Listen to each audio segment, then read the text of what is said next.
កូនគាត់ហ្នឹងគឺបានចេញពីខេត្តកំពង់ស្ពឺមកធ្វើការនៅស្រុកអង្គស្នួលគឺនៅខាងរោងចក្រកណាត់ស្វាយហើយក៏បានបាត់ដំណឹងសូនចឹងតាំងពីមុនចូលឆ្នាំខ្មែរឥឡូវនេះគឺចូលឆ្នាំខ្មែរហើយចូលខែ8ប្រជាជនគឺខែថ្ងៃទី1ខែសីហានេះផ្ទាល់តែម្ដងឥឡូវគឺអ៊ំស្រីតាក់ទងទៅកាន់កូនអត់បានទេចេះដេញងែងទៅមើលក្បាលលកើតទៅក្បាលទៅលេចអូមានទៅគ្រូទាយទៀតហ្នឹងហើយបាទគ្រូទាយគាត់ថាម៉េចថាទៅលេចហើយទៅកើតគ្រូទាយគេថាងែងទៅសិនម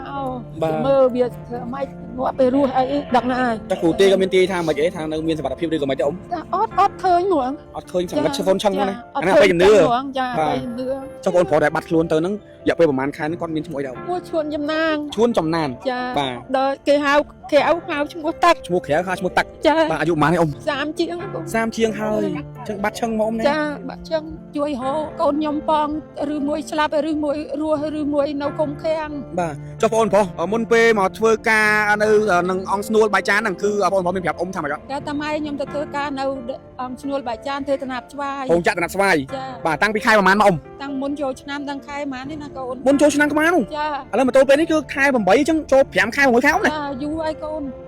បាត់រហូតបើខ្ញុំចេះតែរត់ដងចាញ់ទៅម៉ែខ្ញុំមកហើយម៉ែខ្ញុំមកដល់សារនេះអត់ទៅលេងទៅអ៊ំមានធ្វើការទៅរនៅម្ដុំរោងចក្រដែរបងប្រុសថាទៅធ្វើការនឹងអត់ទៅស្រួលអូយគេថាចាញ់មកបាត់ហើយចេញមកបាត់ហើយចាបាទចេញប្រហែលខែមិនសុខចាក់គេអ៊ំតើសួរគេថាអូនចាញ់ប្រហែលខែហើយចាញ់ប្រហែលជា2ខែហើយម៉ែ2ខែហើយតែទៅធ្វើការសួរគេនៅរោងចក្រនៅនឹងបាយចានហ្នឹងគេស្គាល់ដែរដូចថាស្គាល់ប្រហែលខ្លួនឯងស្គាល់អត់ថាស្គាល់ប៉ុន្តែចាញ់ទៅយូរហើយចុះអ៊ំបាត់រយៈពេលប្រហែលខែនេះមានបានធ្វើការដាក់ពាក្យបណ្ដឹងខ្លះណាអ៊ំអត់កូនអត់ទេណាដឹងមកស្គយហ្មងបាទអញ្ចឹងមកតាំងពីស្រុកបោះសែតមករកពួកខ្ញុំនៅបឹងកក់នេះគឺនៅកណ្ដាលយប់នេះហ្មងចាមករកសពសាយហ្នឹងបានកូនជួយយើងដើរតាមគេរហូតបាទចុះបានបាយបានទឹកណាអ៊ំបាយបានសន្តិសុខពេញខ្ញុំហើយជួនចំណាងកូនឯងមកជួបម៉ែវិញជួបឪវិញកូនណាតាក់ហ្នឹងកូនឈ្មោះដើមអំណើតមួយជួនចំណាង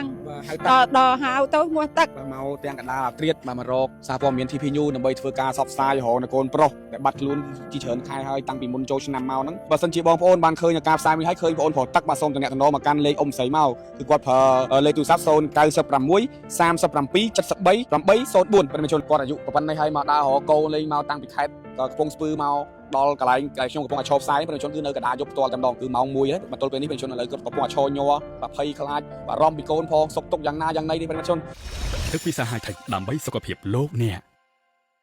កប្រជាជនឥឡូវនេះគឺមានអ៊ំស្រីម្នាក់គឺធ្វើការកាន់រូបថតរបស់កូនគាត់មករកសារព័ត៌មាន TP News ដើម្បីធ្វើការផ្សព្វផ្សាយដោយសារតែកូនគាត់ហ្នឹងគឺបានចេញពីស្រុកបោះសែតខេត្តកំពង់ស្ពឺមកធ្វើការនៅស្រុកអង្គស្នួលផ្លូវជាតិ4ប្រជាជនគឺនៅខាងរោងចក្រតំណាប់ស្វាយហើយក៏បានបាត់ដំណឹងសូនចឹងតាំងពីមុនចូលឆ្នាំខ្មែរឥឡូវនេះគឺចូលឆ្នាំខ្មែរហើយចូលខែ8ប្រជាជនគឺខែថ្ងៃទី1ខែសីហានេះផ្ទាល់តែម្ដងឥឡូវគឺអ៊ំស្រីតាក់ទងទៅកាន់កូនអត់បានទេឥឡូវមករកសារព័ត៌មាន TP News ដើម្បីធ្វើការផ្សព្វផ្សាយទៅកាន់រកកូនប្រុសគាត់ឥឡូវយើងចង់ដឹងព័ត៌មានខ្លះៗពីកូនគាត់បន្តិចយើងសួរធ្វើការសាកសួរទៅកាន់អ៊ំស្រីទាំងអស់គ្នាបាទជំរាបសួរអ៊ំស្រីបាទមានរឿងអីអ៊ំកាន់រូបថតមកទឹកភ្នែករលីងរងមកជួបខ្ញុំទាំងយប់កណ្ដាលយប់ចេះខ្ញុំមកជួបកូនឲ្យកូនហ្នឹងជួយហៅកូនខ្ញុំប៉ងឬមួយស្លាប់ឬមួយរស់ឬមួយនៅគុំខាំងបាទចុះបងប្រុសមុនពេលមកធ្វើការនៅនឹងអង្គស្នួលបាយចានហ្នឹងគឺបងប្រុសមានប្រាប់អ៊ំថាម៉េចតែតាម៉ែខ្ញុំទៅធ្វើការនៅអង្គស្នួលបាយចានធ្វើតំណាប់ស្វាយរោងចក្រតំណាប់ស្វាយបាទតាំងពីខែប្រហែលមកអ៊ំតាំងមុនចូលឆ្នាំតាំងខែប៉ុន្មាននេះណាកូនមុនចូលឆ្នាំខ្មែរនោះចាឥឡូវមកទល់ពេលនេះគឺខែ8អញ្ចឹងតប5ខែ6ខែអ៊ំណាចាយូរហើយកូនបាត់រហូតបើខ្ញុំចេះតែរត់ដងចាញ់ទៅម៉ែខ្ញុំមកហើយម៉ែខ្ញុំមក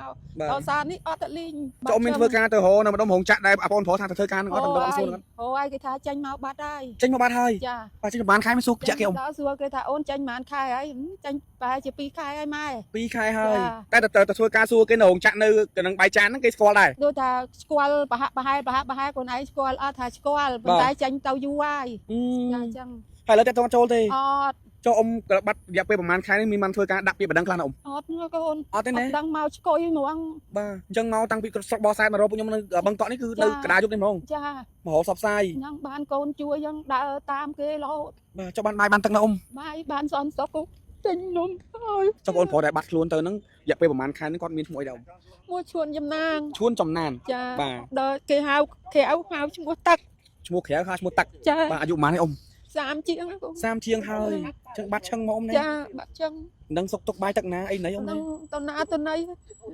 គេចេះដេញងែងទៅមើលក្បាលលកើតទៅក្បាលទៅលេចអូមានទៅគ្រូទាយទៀតហ្នឹងហើយបាទគ្រូទាយគាត់ថាម៉េចថាទៅលេចហើយទៅកើតគ្រូទាយគេថាងែងទៅសិនមកមើលវាធ្វើម៉េច ងាប់ไปរស់អីដឹងហើយ chắc cụ tê có miên tê thang mấy cái thang đâu miên sẽ bắt phiêu đi rồi mấy cái ông តែអត់ឃើញហ្មង ở khơi chẳng ngất sơn chăng này អត់ anh ឃើ phải ញ chừng ចឹង nữa ហ្មងចាទៅនឿង แต่เราយើងមកធ្វើការសបផ្សាយនៅផ្លូវក្រៅម្ដងមុនអ៊ំទៅរកផ្លូវក្នុងដើម្បីធ្វើការរកកូនឥឡូវនេះមករកខ្ញុំដើម្បីធ្វើការសបផ្សាយទៅផ្លូវក្រៅម្ដងគីឡូបងប្អូនជីវរដ្ឋដូចជាបងប្អូនប្រុសអីឬក៏អ្នកស្គាល់បងប្អូនប្រុសខាងលើអីបានឃើញអីតំណាក់តំណងមកកាន់អ៊ំវិញអ៊ំណា ចាចា បាទឥឡូវមានអីនឹងហៅទៅកាន់កូនប្រុសអីត្រឡប់មករកមកផ្ទះវិញអត់អ៊ំ ហៅអើយបានកូនហ្នឹងហៅកូនប្រុសខ្ញុំមកវិញមកមានតែមួយហ្នឹងអង មានកូនតែមួយក្រុមទៀត ចាកូន4ហើយស្លាប់អស់មួយហើយកូនប្រុសតែមួយហ្នឹង បាទឥឡូវអ៊ំហៅកូនមើលហៅឈ្មោះកូនមើលគីឡូកូនឃើញវីដេអូហ្នឹងកូនតាក់ទងមកអ៊ំវិញ ជួនចំណាងកូនឯងមកជួបម៉ែវិញជួបឪវិញកូនតាក់ហ្នឹងកូនឈ្មោះដើមកំណើតមួយជួនចំណាង បាទហៅ ត តាក់ ដល់ហៅទៅឈ្មោះតាក់ បាទមកទាំងកដាលអាត្រៀតបាទមករក